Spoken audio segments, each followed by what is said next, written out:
The broadcast is now starting. All attendees are in listen-only mode. Good morning, everybody. This is Erica Mulryan here with the Coalition on Homelessness and Housing in Ohio. I'm the Continuum of Care Director for the Ohio Balance of State Continuum of Care. And I want to welcome everyone to our webinar today about the 2018 CoC competition plan and timeline for the Ohio Balance of State Continuum of Care. I'm going to go ahead and get the webinar started. Great.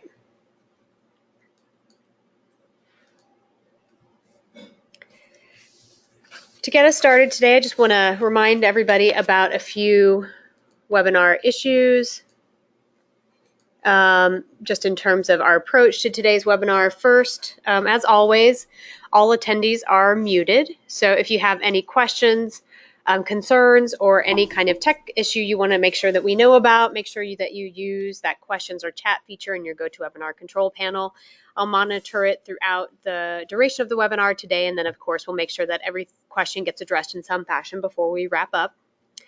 We are recording this webinar, and then at the bottom there you can see if you go to Ohio's website, you have the ability to access the webinar, the competition plan and guidance documents, the new project proposal form, and eventually the recording of this webinar will be posted there as well.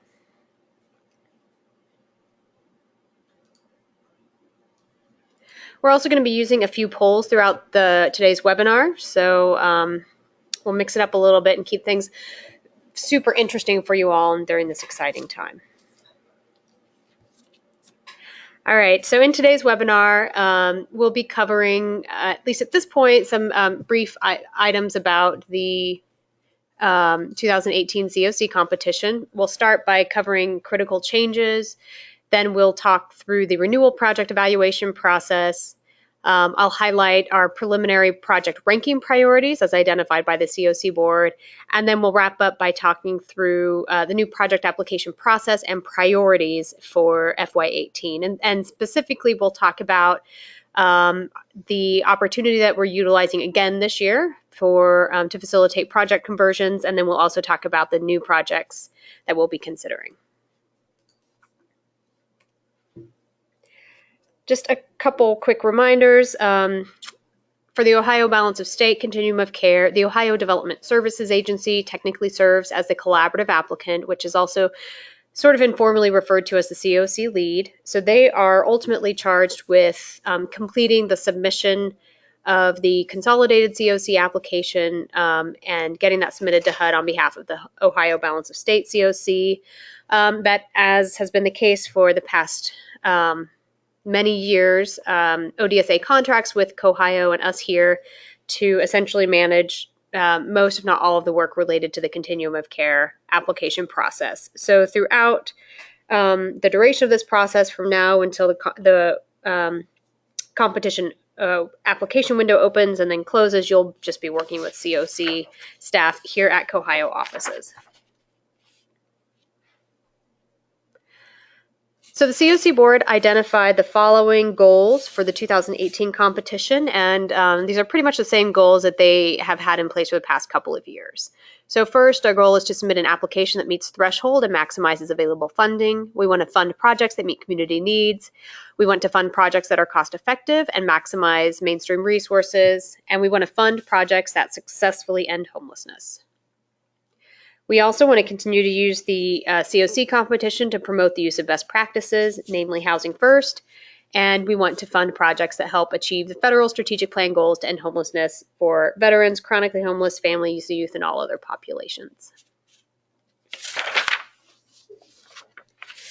So this slide just provides a very brief overview of the sort of different steps associated with the FY2018 CoC competition. Again, this should look very similar to what we've done in the past.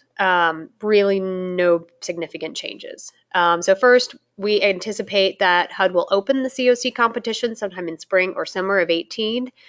Over the last couple of weeks, they've been indicating that they have a goal to open the competition by the end of May. So that's kind of what we're trying to plan for. And then the CoC competition includes the following.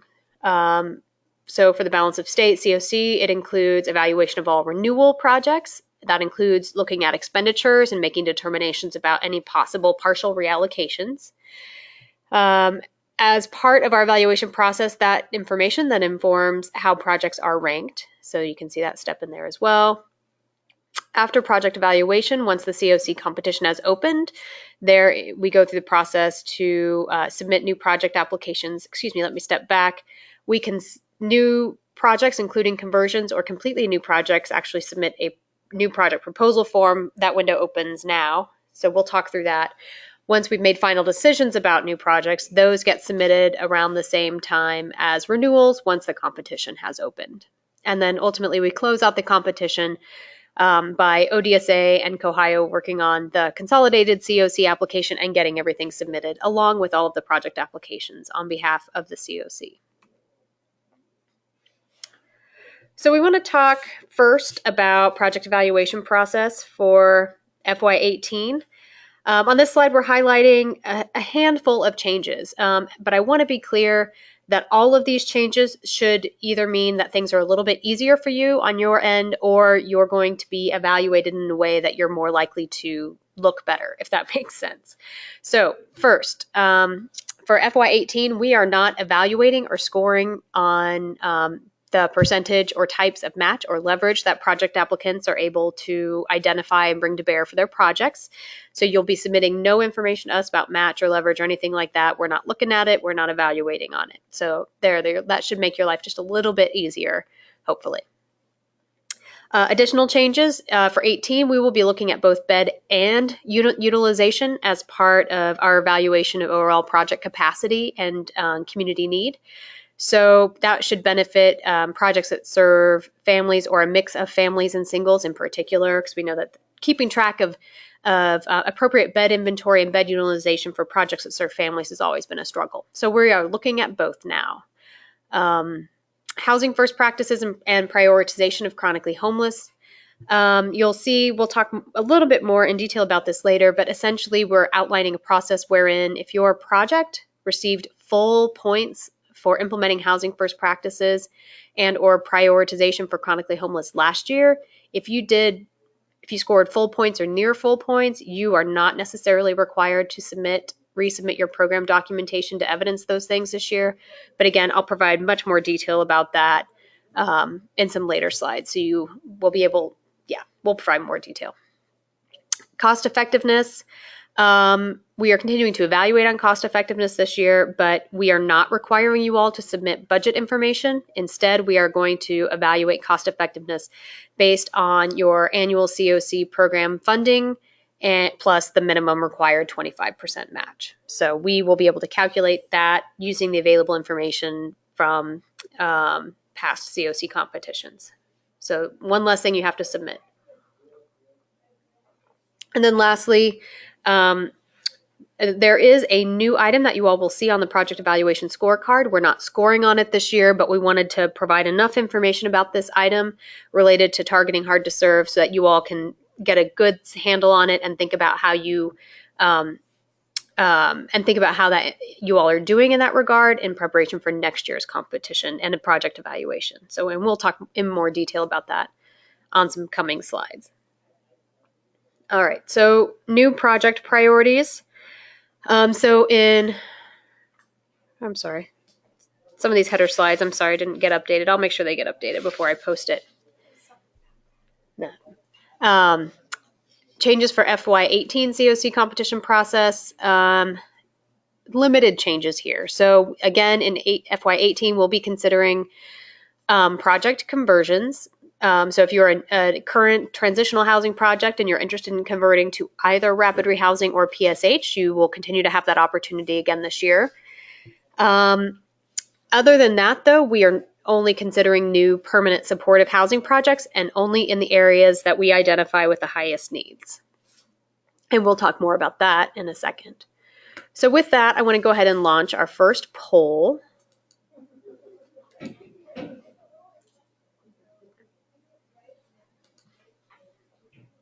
All right. First poll. If you are a current transitional housing provider, are you thinking about converting to rapid rehousing or permanent supportive housing this year? yes, no, or not yet sure.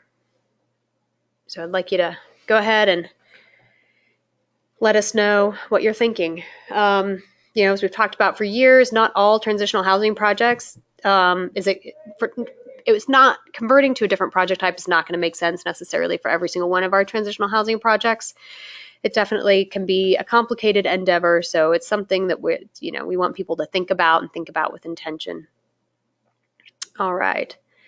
Looks like we've got about 40% of people have voted, a little more. I'm going to go ahead and close it since I know not all of you even operate transitional housing projects. But so it looks like we have a small proportion of people on this webinar today who are thinking about converting. About half of folks are not, but that could also be because maybe you're not a transitional housing provider, and then a proportion of folks who are not quite sure. All of that makes sense to me. All right. Moving on. So as we get into this project evaluation section here, I just wanted to provide a little bit of background information about the purpose and the role of project evaluation in the CoC competition process. So first, HUD does require all continuum of care to rank projects as part of their annual CoC competition. We have to rank projects in 2 tiers. Tier 1 is generally considered safe, and Tier 2 that is the lowest ranking projects, and a much smaller number of those projects are all considered at risk. It depends how well we do in the CoC competition as to whether HUD determines that we as a CoC have performed well enough to have projects ranking at the bottom of our Tier 2 funded or not. And as required by HUD, we utilize a project evaluation process to help determine how our projects will be ranked and then ultimately make final decisions about funding recommendations.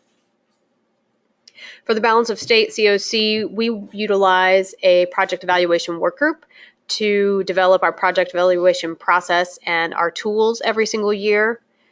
And then as part of that work, we strive to ensure that the project evaluation items and the things that we're scoring on, that those align with the project level, the measures and the goals outlined in the CoC's performance management plan in any given year.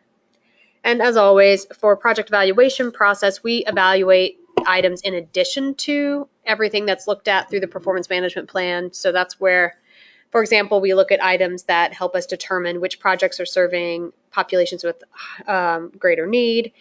We use project evaluation to determine cost effectiveness. We monitor items that help us get a sense of overall organizational and project capacity, et cetera. So for 2018, just like every other year, we will be evaluating all projects that intend to renew their CoC program funding in FY2018. And within the CoC competition plan and timeline document, I believe it's Appendix A, we have provided a full list of all of the projects that we anticipate to be renewing in the FY2018 competition.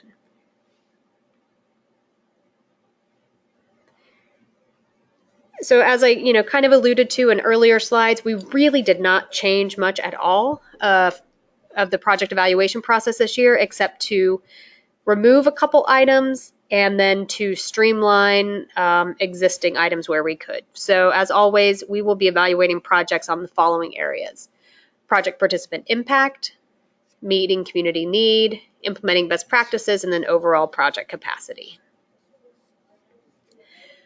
For the FY2018 project evaluation period, we'll be looking at your performance data from calendar year 2017, and where we will be looking at funding, for example, to determine cost effectiveness, we will look at your FY16 or 17 CoC application. As part of our project evaluation process, we'll run our first preliminary HMIS project evaluation report out of HMIS on March 16th. And then that will be available for people to see. And again, that's our preliminary project evaluation report. So that's the one that we run. Everyone can see what their data is looking like. And then you've got a window in time wherein you can make any needed corrections if the project evaluation report, for example, highlights data quality issues. And then we'll run the final project evaluation report on April 6th, 2018. What's important to remember here is that if you make corrections to HMIS data after April 6th, none of that will be reflected in your project evaluation score. We will not run the project evaluation report after April 6th. And this has been the same process we've had in place for a number of years, just so you know. All right, so over the next few slides, I'll dig a little bit more in depth into the specific project evaluation items. But just to be clear, I'm going to move through these fairly quickly because, as I've mentioned a few times now, the project evaluation items themselves haven't really changed. The goals haven't changed either. And the points associated with the items hasn't changed either. So I'm going to kind of go through these quickly. But you all will be able to reference this PowerPoint and slides and these pieces of information on your own down the road if you need to. And then additionally, this level of detail is in the project evaluation scorecard, which is in the appendix of the CoC competition plan and timeline document. And then there are fairly the narrative within the CoC competition plan and timeline document also provides a sufficient level of detail in the narratives in terms of describing exactly what we're looking at, how things get measured, and how the points are awarded. So begin to kind of quickly move through these. We'll be looking at housing stability. So namely looking at the percentage of clients that you move into permanent housing or help retain permanent housing. We'll also be looking at what we call housing stability. So this is looking at the percentage of clients who exited your program to permanent housing and then subsequently returned to our homeless system within 6 months and then 24 months. Obviously, we want to minimize the extent to which we're seeing returns. We will also look at the extent to which you're able to assist your clients to access mainstream resources and income. So we'll be looking at receipt of non-cash benefits or health insurance at exit, and then we'll also be looking at the extent to which your project was able to help clients maintain or increase total income. And you can see that we've established different goals based on project type. We will also look at the average length of stay in TH, rapid rehousing, and safe haven projects. You can see the different goals that we've established there. And then we will also be looking at your average daily bed and unit utilization. So the slide doesn't reflect unit, but we will correct that. We'll be looking at both bed and unit utilization this year and evaluating your project based on whichever of those items is a more accurate reflection of your program's capacity.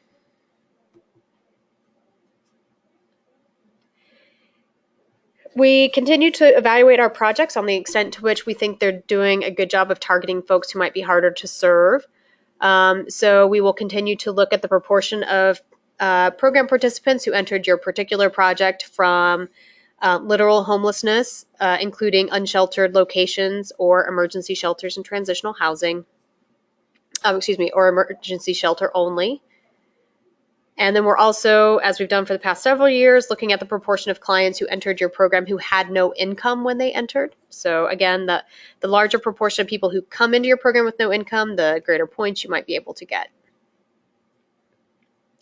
And so on this slide here, we're talking a little bit about the way in which for FY19, we hope to be able to do an even better job of looking at how well you all are targeting folks who might be harder to serve. So some of this information, like I mentioned before, is in the project evaluation scorecard, but there are no points associated with this item. We will not be scoring on it, but we will be providing enough information about this item so that you can see how your project fares compared to other projects, and then also so you can think about how you can do a better job with this over the course of the next year.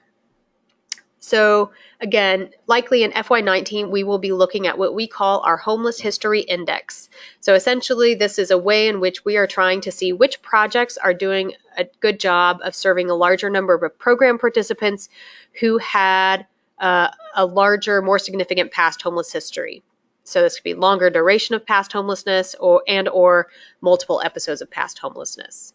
In order to try to figure out a way to evaluate projects on serving clients with greater homeless histories, Janelle Denson from our HMIS team went through an exercise to essentially build out a methodology that allows her to assign a score that's factored on number of times homeless, number of months homeless, and an approximate date that the homeless started. And we're calling this, again, Homeless History Index. The more clients you have who entered your program during the reporting period who had multiple episodes or longer duration of homelessness, the higher their scores will be in the Homeless History Index. And then the overall median score based on all of those entries would be higher for your project overall. So essentially, the short is the higher median score you have in the Homeless History Index, that means you're serving greater numbers of folks with either many past episodes or a longer duration of homelessness.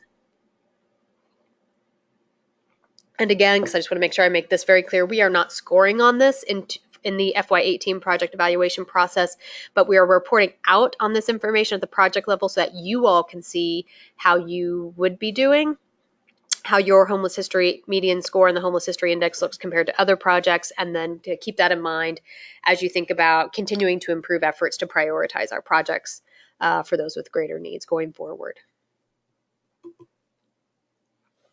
All right, back to the standard stuff. Again, in FY2018, we'll be evaluating projects on the extent to which they have implemented housing first practices. If you were one of those projects required to submit program documents as a means to evidence implementation of housing first practices and you fail to submit program documents, 10 points will be deducted from your overall project evaluation score. This practice, this was in place last year, and we definitely found that the projects that did not submit program documents this loss of 10 points made a big difference. So if you are one of the projects required to submit program documents, which essentially is almost every one of you, make sure you do it. And those program documents are due March 30th. So as I kind of briefly mentioned before, in the FY2018 project evaluation process this year, we are exempting a small number of projects from submitting their Housing First program documentation. Projects that would fall into this exemption category are those that received full points for Housing First implementation in FY2017. So if you received all 15 points, then you don't have to resubmit your documents in 2018. Similarly, if you received between 13 and 14 points in 2017, you could determine that that was a good enough score for you, and you could opt not to resubmit program documents. And then lastly, new and or conversion projects in 2017. Or if you converted in 2017 or were newly awarded funding in 2017 and you have not yet begun operations, you would not be required to submit Housing First program documentation either, because again, you would not yet have begun operations. But just to be clear, so everyone knows exactly whether or not they fall into the exempted category or not, we've added an appendix to the CoC competition plan and timeline document. It's Appendix D, and that lists exactly till every renewal project is listed, and it tells you very clearly how many points you got for Housing First and PSH prioritization last year, and whether or not you are required to submit Housing First documentation, or whether or not you're in that group of projects that scored well, but you might want to consider resubmitting just in an effort to achieve full points. I'll pull all that up later so that you can see exactly what we're talking about.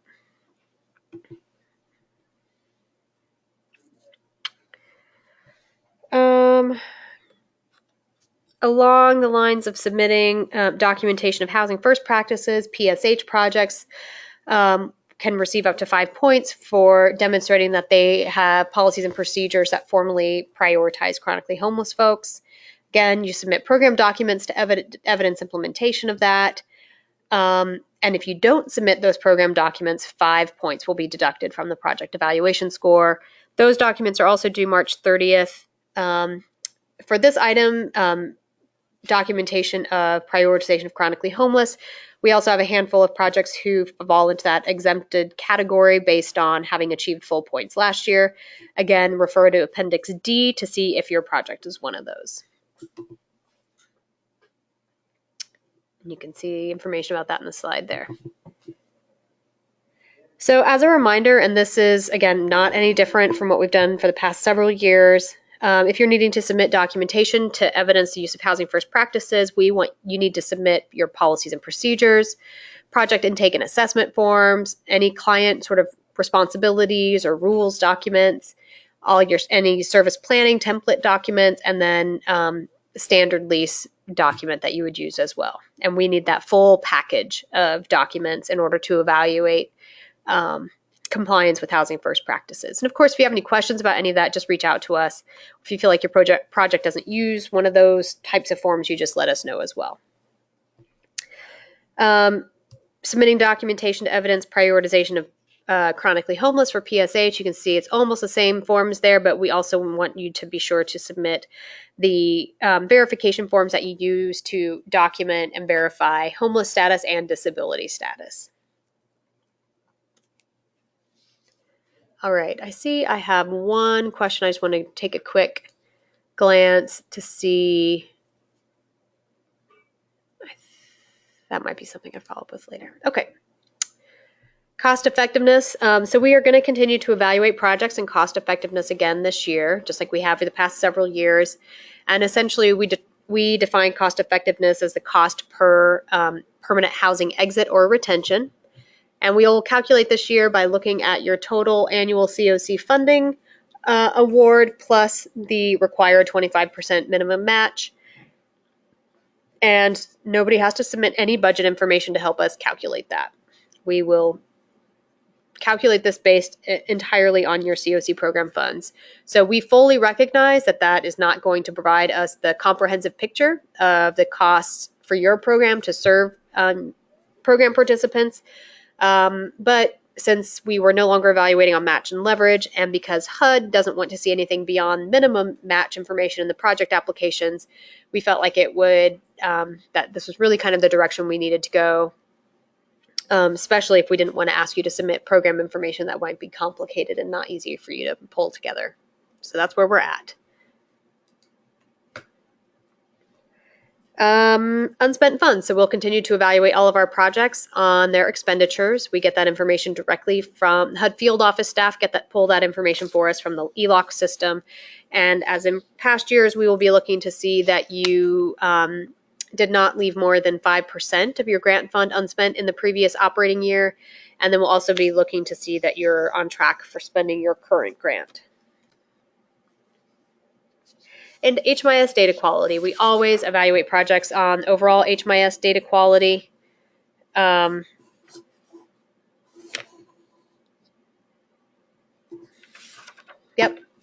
Standard HMIS data quality report. The fewer errors you have, that means the better you will score and the more points you'll get. So this slide highlights what our project evaluation data sources are. We'll be looking at bed and unit utilization, data quality reports, the HMIS project evaluation report, and for our non-HMIS participating projects, which are victim services agencies, we utilize your APR for the same reporting period. And then we'll also be looking at the HMIS recurrence report. Talked about getting expenditures information directly from HUD's ELOC system, and we get that from the field office. And then other data sources include the provided program documents that you all submit to us specifically for evaluation of for Housing First and chronic prioritization. And then we look at your most recent CoC applications for the funding request amount for calculating cost effectiveness. HMIS does provide all the performance data we need through the HMIS project evaluation report. Again, the only projects for which we don't use that report are those victim services agencies that have to submit APRs. So we are abiding by the same data quality standards that we have had in place for a number of years now. So essentially that means that projects can have no more than 2% missing data for any evaluated item. If your data quality reveals that you have more than 2% missing data on a particular project evaluation item, then you will receive a score of 0 for that evaluated item, because essentially your data quality is too poor for us to accurately evaluate project performance if your data quality exceeds 2%. And you can see there's sort of one exception for that. So that is when we are looking at project evaluation items that rely on destination to exit data. You can have more than 2% missing from that, because that's the category wherein you can report that if someone just disappeared, for example, from your program and you don't know where they left, where they went to, you would have the ability to record no exit interview, sort of destination unknown kind of categories, and that would be okay, just in terms of the data quality piece. And then similarly, if your project only had one leaver in the reporting period, then we will essentially, for those items that rely on the destination exit data, we will sort of give you the benefit of the doubt. We're not going to evaluate your performance if we can only evaluate based on one person's experience. Similarly, if you had program participants who passed away in the reporting period, those people, those folks get sort of removed from consideration and calculation of your performance on those items that rely on destination exit data. And if you have any questions about that, just let us know. But that's a practice we've had in place for a number of years now as well. As always, to ensure good data quality, particularly data quality that meets that no more than 2% missing data goal, all projects should be monitoring their data quality and making corrections right now in advance of us running the preliminary project evaluation report. So you can see in the bullet points there that those are the key reports that you need to be looking at and running to get a handle on your particular data quality right now. So you'll want to look at the HMIS project evaluation report, project level, the bed utilization by provider report, and the data quality all workflows report. And again, we will run the preliminary project evaluation report March 16th. And as always, our victim service provider agencies, I believe we have 3 that are CoC funded. You're not, since you are prohibited from participating in HMIS, you'll have to make sure that we have an APR for that 2017 calendar year period so that we can evaluate your performance.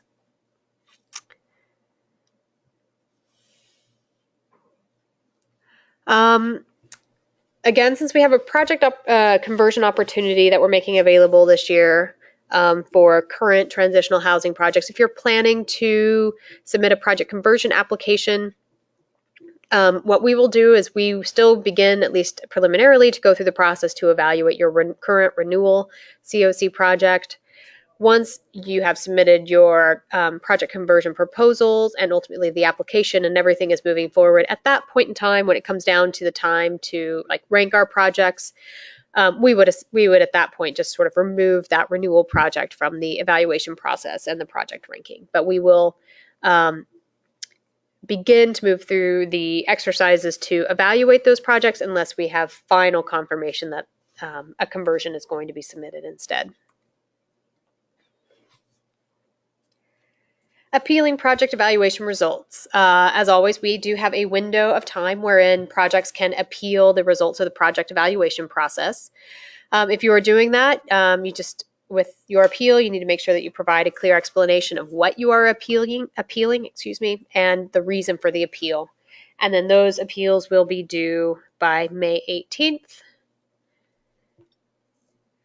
And after we have finished evaluating projects, determining scores, and have resolved all appeals, then the CoC team and CoC steering committee utilize those project evaluation results to at least preliminarily inform project ranking. And essentially what that means is that the lower ranking projects, those would be the lower scoring projects, those are going to fall to the bottom, most likely including into tier 2. However, the CoC team and the steering committee do have the ability to re-rank projects in Tier 2 after the CoC competition opens if needed, so long as that is what would align with and move forward the CoC board's goals as it pertains to project ranking and overall competition priorities. So I'm going to use these next couple slides to sort of outline what those project ranking goal, what that goal is, and what the priorities are for project ranking. And then I've got a quick question I want to take. So the CoC board identified the following project ranking goal to guide the FY2018 process. And that is to rank new and renewal projects in a way that helps us continue to meet local homeless need while also helping the CoC maximize CoC program funds and ensure ongoing national competitiveness. And to that end, the board has identified the following priorities to guide development of a final project ranking approach. Essentially, the CoC may seek to preserve low-ranking projects at risk of losing funding where those projects represent the only CoC program funding in their communities. The CoC may seek to preserve low-ranking permanent housing projects where those represent the only CoC program-funded permanent housing.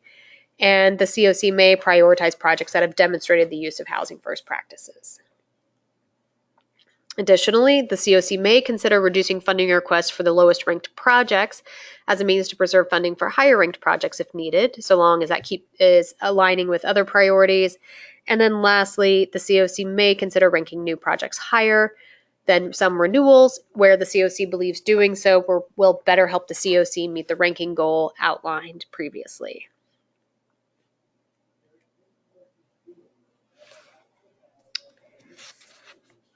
All right. So I've referenced this document a number of times, but to help provide all necessary information about our plans for the CoC competition and timeline, including everything that we've talked about so far and everything that we'll talk about throughout the rest of this webinar, the CoC team has put together what we call our Ohio Balance of State CoC FY2018 CoC competition plan and timeline document. So that includes a number of appendices as well, and those appendices include information like the list of renewing CoC projects. It has another appendix that details in great detail everything that programs need to submit related to Housing First and chronic homeless prioritization. There's also what we call our renewal project evaluation scorecard, which is a document that lists every single item we're evaluating on, what the goal is, and how many points each project can obtain based on how they perform relative to that goal. And that document is already posted on CoHio's website right there. All right. So we're about ready to move into the process to talk about submission of a new project proposal and application, including conversions. But there was one question I wanted to be sure and address right now. And this person's question was, they were asking if last year's project evaluation results have any impact on their ranking and evaluation this year. And the short answer is no.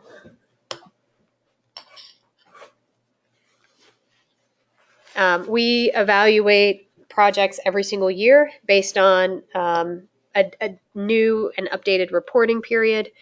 So as if you are doing well, or if you have made improvements to things that you didn't do so well on the previous year, then you would, very possibly do okay in this year's project evaluation process. What we've tried to do is build out a process that is responsive to when programs are making improvements. So for example, if your particular project didn't rank super well last year, and maybe that was because Housing First practices weren't really fully integrated into your program, if you made all those changes over the course of the year and resubmitted program documents, that your project could absolutely receive, upwards of 15 additional points this year, just based on those types of improvements. So I hope that answers that question. So thinking about new projects. In FY2018, CoC will be considering transitional housing project conversions, either to rapid rehousing or permanent supportive housing. And then we will consider new permanent supportive housing for chronically homeless. You can see there's a little note there that the CoC board and steering committee, again, are directing the CoC to explore options for applying for a CoC-wide rapid rehousing project. And because of that, we are not considering new rapid rehousing projects other than those created through conversion. We have identified the following new project priorities for 2018. So for transitional housing projects, it might be considering a conversion. To be competitive, those TH projects must use and propose the use of housing first practices. They need to demonstrate that they're meeting community need. They need to propose a converted project that would serve at least the same number of households that they've currently been serving annually. And if appropriate, we would like to see those projects also propose to serve an expanded service area. For completely new projects, these would be new PSH dedicated to chronically homeless. For FY2018, the CoC will be considering new PSH projects in the following regions only. You can see those listed there. Those regions have been identified by the CoC after doing a detailed needs analysis and inventory analysis, and those are the regions that we have identified as having the greatest need for PSH across the CoC. So with that, I'm going to do another poll.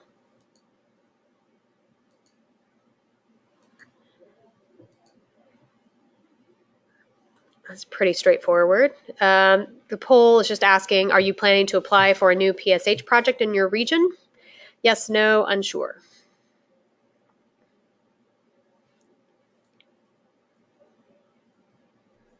I'll give it just another minute or so.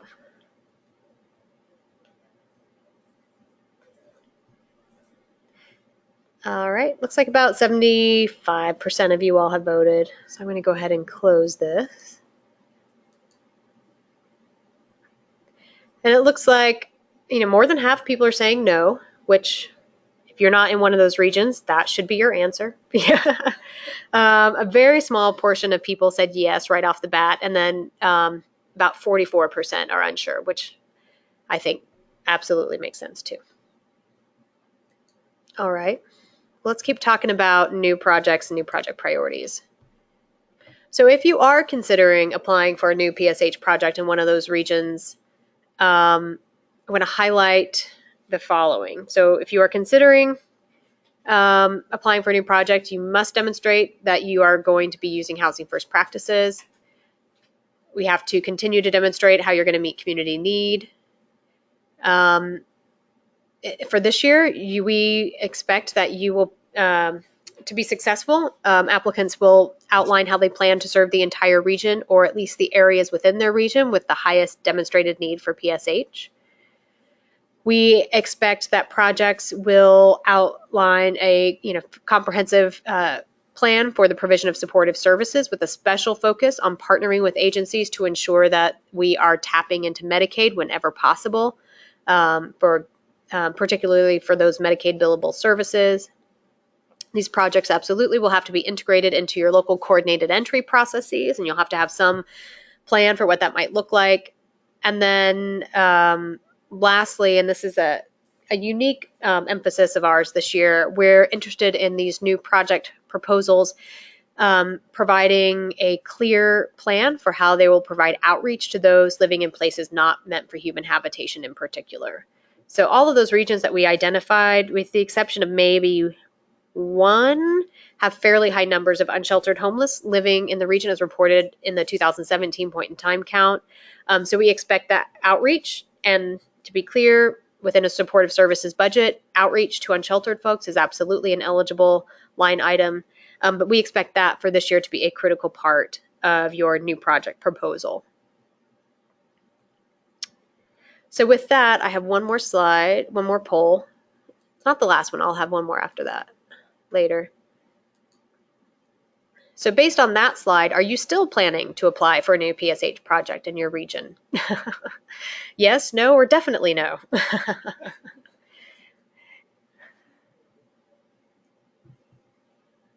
You guys are great. We'll give it another minute here. And again, I don't expect all of you to vote on this since many of you already indicated you're not planning to apply for a new project, in part because you're not in one of those regions, but let's go ahead. All right, I'm going to go ahead and close this. You all are troopers. This is great. It looks like even after that slide, at least a quarter of you are still thinking about or planning to apply for a new project. There's not an insignificant number of you who are not, but again, assuming some of you are from those parts of our CoC where we're not in one of the high needs regions or critical regions, I should say, absolutely not. We only really scared off like 9% of you, so I think that's pretty good. All right, cool, thanks. Let's continue to talk a little bit more about new projects. And the rest of these slides really shouldn't be anything new here. If you're thinking about applying for a new project, just make sure you've read the CoC program rule so you understand what the eligible activities and costs are. For example, you can see the bottom bullet point there. It's important for potential applicants to recognize and understand that they cannot request rental assistance funds and operating funds within the same project type. So those are things to keep in mind. Again, just highlighting some reminders here for project conversions. Only current continuum of care program funded transitional housing projects are able to apply for a project conversion. And those projects are able to convert to rapid rehousing for families or individuals or both, or permanent supportive housing for chronically homeless. If you are thinking about project conversion, you are limited in the funding requests that you can make. Specifically, we want you to request no more in funding for a new project than what you are currently receiving through the CoC program.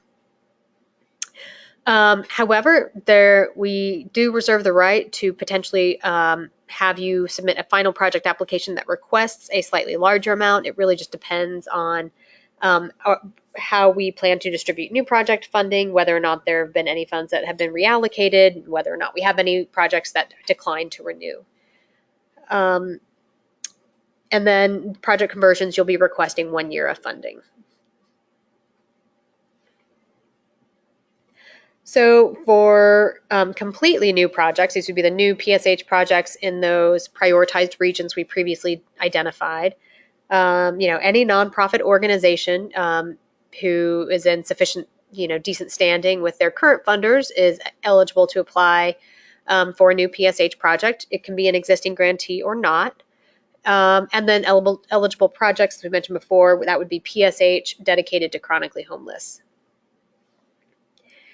For brand new projects, we do request that you limit your initial funding request to 1 or to 3 years of funding preliminarily. You can determine, for the most part, what you believe the appropriate project size needs to be. Because we do not yet know how much money we will potentially have access to for new projects, we don't yet know for sure what kind of initial grant term we will be looking at for new projects, and we also don't know to what extent we would be able to move a new project forward at the size that was originally requested. So those are all the types of things that we have to sort of work out together over time once the competition is opened and we have a much better sense of funding availability. But again, if you're thinking about a new project in one of those prioritized regions, we would encourage you to submit a proposal that you think is both realistic, but that also strives to meet the need that you believe exists within your region. So then let's just talk a little bit about the proposal and application submission process. As again, this is the same process we've used for a number of years now. If you're submitting a new project application, whether it's as a conversion or a new PSH project in a prioritized region, you're first going to submit a project proposal that allows CoC staff to review those and to provide some written feedback to help ensure that the applications that ultimately get submitted are as strong as possible.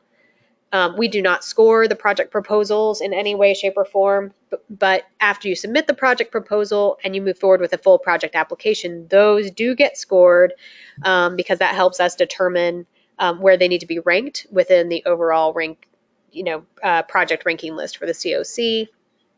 And then ultimately those new project applications, the ones that are ultimately approved by the CoC staff and the CoC board, those get submitted to HUD via eSnaps along with all of our renewal projects in our consolidated application. So let's talk just a little bit more about the project proposal. Again, we've used this process for a number of years, and we think it works well for us. The proposals are due April 6th, 2018, so it is kind of just around the corner, but I want to highlight and stress the fact that the project proposal form itself is essentially a scaled back version of the project application that ultimately gets submitted in eSnaps. So for the most part, the information that you're pulling together and providing as part of the project proposal, you'll be able to use that information in the application itself. And again, the reason we use this type of approach to vetting new projects is because it helps us ensure that the new project applications that get submitted are as strong as possible, and it helps us address those, potential weaknesses early on. We do have a specific project proposal form that all organizations interested in a new project, again, whether that's conversion or a new PSH, that they must use, and that proposal form is in the appendix, or it's on our website, where you can find all the other competition plan and timeline information. Thing to note, you're not required to provide any information about match or leverage when you submit your project proposal form, in part because we recognize that it might take a little bit longer than that initial sort of 3 or 4 week window to get all that information pulled together. But just be aware that the minimum 25% match, in-kind or cash match requirement, that will absolutely be in place when submitting the full project application. Again, as I mentioned, we don't score project proposals, but we do provide written feedback on them, and we will provide that feedback by April 20th. At that point, all applicants have the ability to think about whether or not they want to continue to move forward with submitting a new project application, and then they can let us know whether or not they want to do that.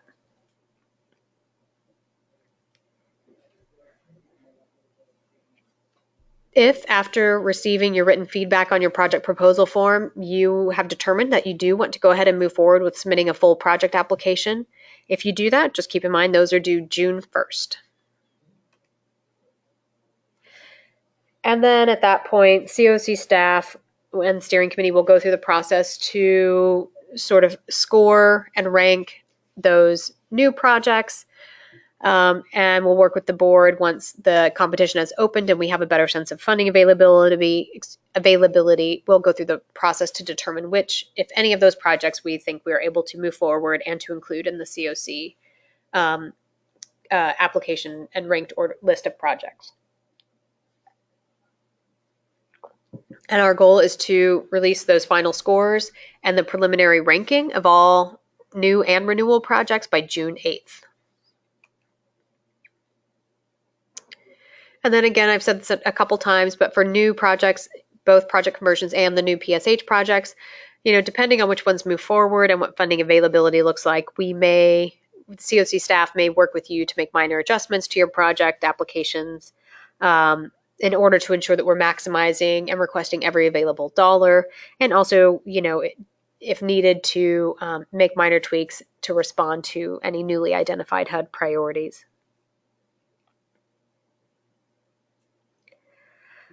So some considerations to keep in mind, again, if you're thinking about a new project, we are definitely prioritizing projects that are utilizing housing first practices. So you've got some information about that there.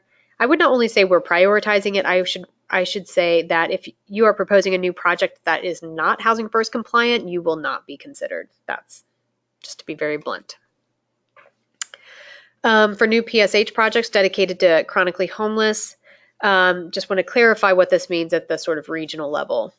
So by dedicating those beds, that means you really are serving only chronically homeless folks. However, if you reach a point in time within your service area where there are no more chronically homeless people to be identified, or just no one whose homeless history rises quite to that level, then you have the ability to fill those beds with otherwise eligible and prioritized homeless persons. You would just need to follow the order of priority that we've outlined in our homeless program standards and in our coordinated entry standards. If you're thinking about converting a project, it's really important for you to know a little bit about timing. So we call them project conversions, but it's essentially declining to renew an existing project and applying for a new project. Because of that, there is the potential for a gap of time between the end of the current CoC funding and the beginning of a new grant. So that's important to keep in mind, and we would encourage you to have a plan in place for how you manage that gap, because there's just no way to predict exactly how big of a gap that could be.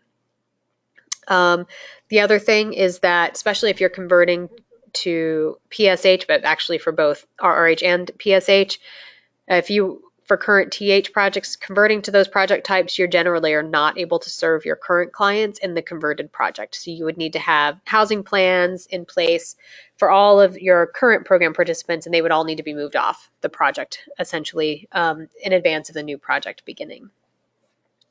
Again, if you're thinking about conversion, I think a really helpful thing to do would probably be to talk through a current CoC program grantee who has gone through this process. So if you're thinking about this, just let me know. Reach out to us directly if you would like to talk with another grantee, and we'll help get you connected to someone else who can tell you about their experience. All right, we are getting through the end of things here. And I see I've got at least a couple questions, so I'll get to those in just a second. So as we wrap up here, I just want to remind everyone about a couple key points. First, as I said before, we anticipate that the CoC competition will open sometime spring or summer 18. Again, we are thinking end of May, beginning of June. So keep those things in mind. And the moment it opens, we will be sure to let everyone know. And if that requires us to adjust any of our timelines, we will let you all know as well. Again, if HUD, unless they are significantly earlier than that, I believe that our timeline should be sufficient and that we should be able to abide by them.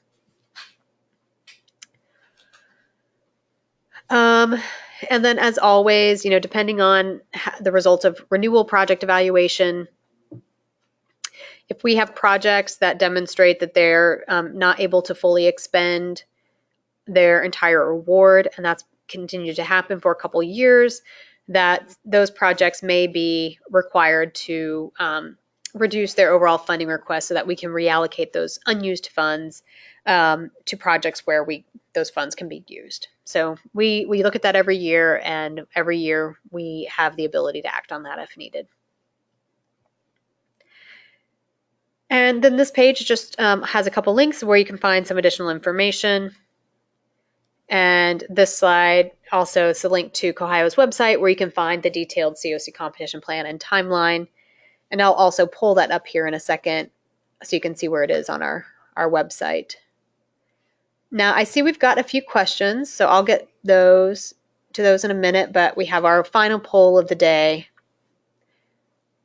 Will you ever be able to get this hour of your life back? I know I sure won't. But so yes, no, or what? This was the best hour of my life. You guys are awesome. And just, you guys, I can't see how each one of you is responding, so you can say whatever you want. We can't tell.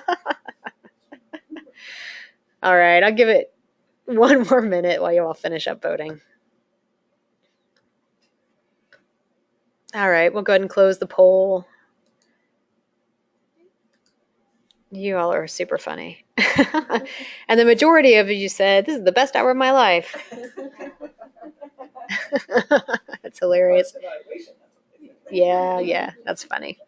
40% said no. Yeah, I feel you there. And 10% said yes. All right, so that was just silly, obviously. So I'm going to get to questions here in a second. But first, I want to briefly pull up CoHio's website so I can show you exactly where you can find the competition guidance and then the PowerPoint slides, which we'll make. I noticed we had some minor revisions we'll make too. Okay. That's awesome. I have Barbara just edited in real time and has since uploaded the corrected one PowerPoint, just so there's no confusion about dates. So if you go to CoOhio's website here, this is the main page.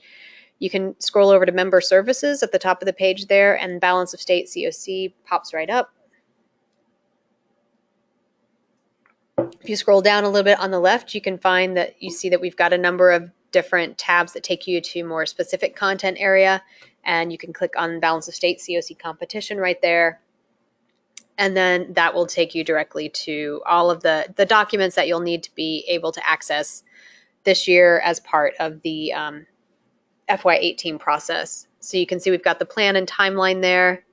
If you scroll down to training, you'll see this is today's PowerPoint webinar, or the PowerPoint slides from today's webinar. We will get the recording converted to a YouTube link and get that posted there most likely later today as well. The new project proposal form for project conversions and new projects will be added here as well, because we'll make sure that you have access to that as a Word document. All right, and we'll do that immediately after today's webinar. With that, I see that there are a few questions, so I'm going to go ahead and try to get through those. Okay, so this question is, this person is asking if their organization would be permitted to submit both a conversion application, so that would be converting a current TH, as well as a new PSH project application for their region.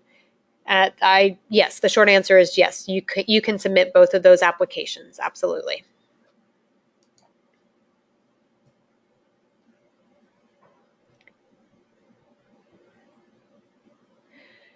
All right, so this person is asking, this is a great question because it's reflective of ongoing challenges in a balance of state CoC. I'm just going to read it as written.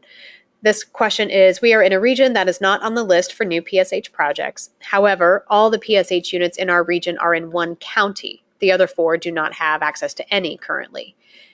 If there are not proposals from the original regions listed, would our region be able to submit a proposal from one or more of the unserved counties? That is a great question.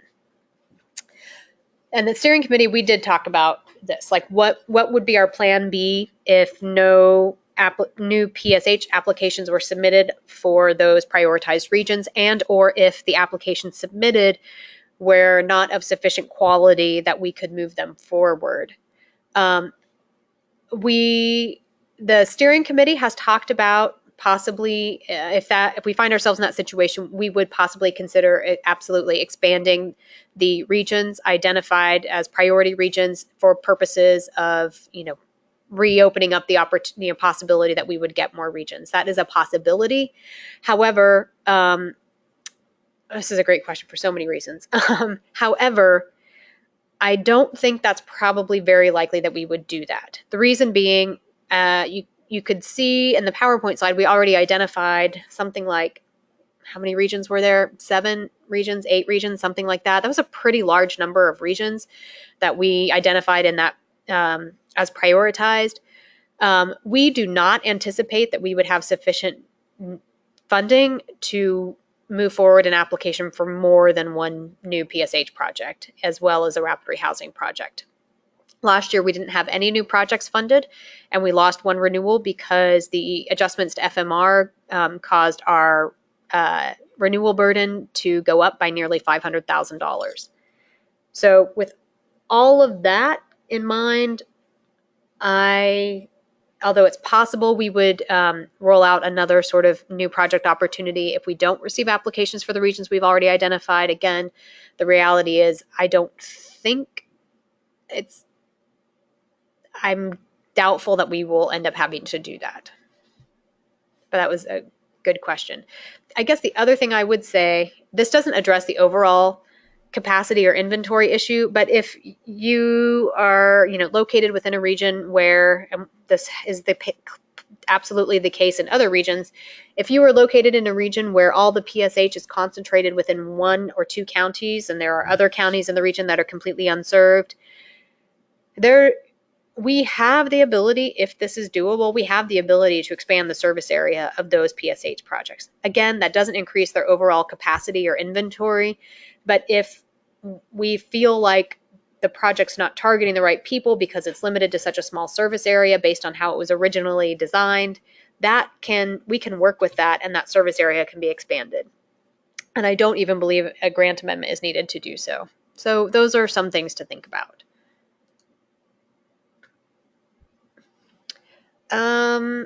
Moving on, this question, this is a little similar to the first. This person's asking if they are a renewal project application, would they be permitted to also submit a new project application? Absolutely.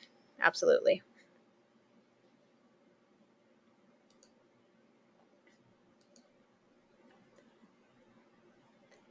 Great. And you guys are these are really all good questions this year.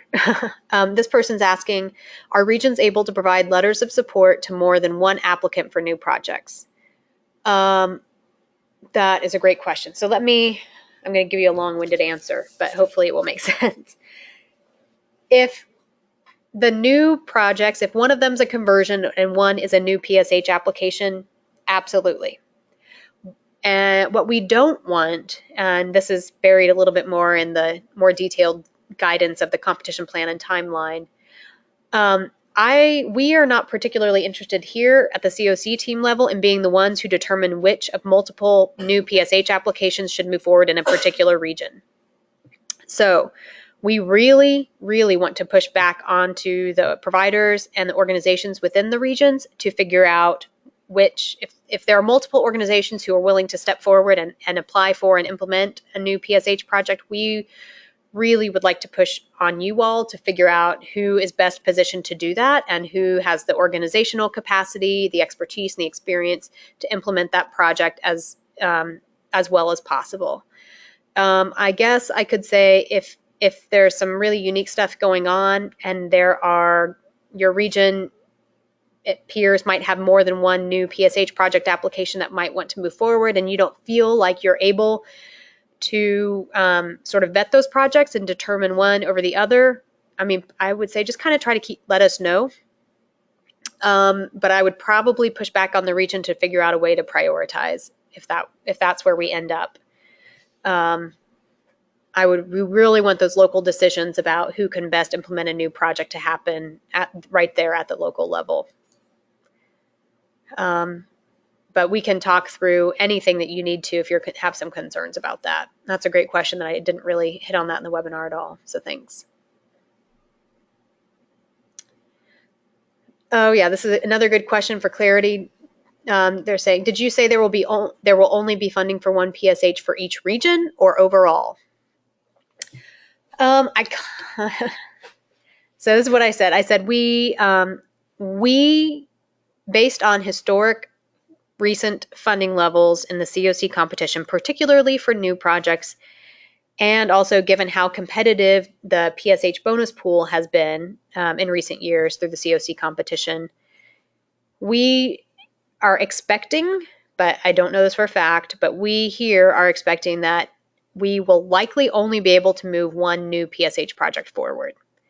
That's what we are anticipating based on what we are anticipating about funding availability. So again, in last year, we didn't have any new projects funded. The permanent housing bonus pool was super competitive and we weren't competitive enough to tap it. I think the only new projects we maybe had funded the year before that were conversions. It gets more competitive every year. And that's why we're anticipating that we might only be looking at one project overall, or one PSH plus one CoC-wide rapid rehousing, which would be even less competitive likely given its size. So we want you all, though, if you're in one of those regions and you're thinking about putting together a PSH application, we want you to do that and think about it and make it as strong as you can. We know that there is ongoing need, and we want to try to direct our resources where the greatest need is. But in any given year, we're just not able to say with 100% confidence that our projects will be funded or not. Yep. And that's where we're at. I think that's looking like about all the questions we have. I'll take my time to wrap up just in case there are any final thoughts or questions that you all have. Great. And Barbara just told me she just uploaded the project proposal form. You can see it there onto our website. The competition plan and timeline's a PDF, and the proposal form's a Word document so that you can enter all the needed information in there. Thanks, Barbara. All right. Well, it looks like no more questions right now. So I think with that, we can go ahead and wrap up. Thanks, everyone, for your time today and sticking with us for this hour and 15 minutes. I appreciate it. If, as you're starting to think about getting through your project evaluation process or thinking about new projects, don't hesitate to reach out to us. We're happy to answer questions and or just talk through options if you're unsure about what you all want to do locally or regionally. Yeah, don't hesitate to reach out. And I guess with that, have a great rest of day, everybody, and we will talk to you all soon.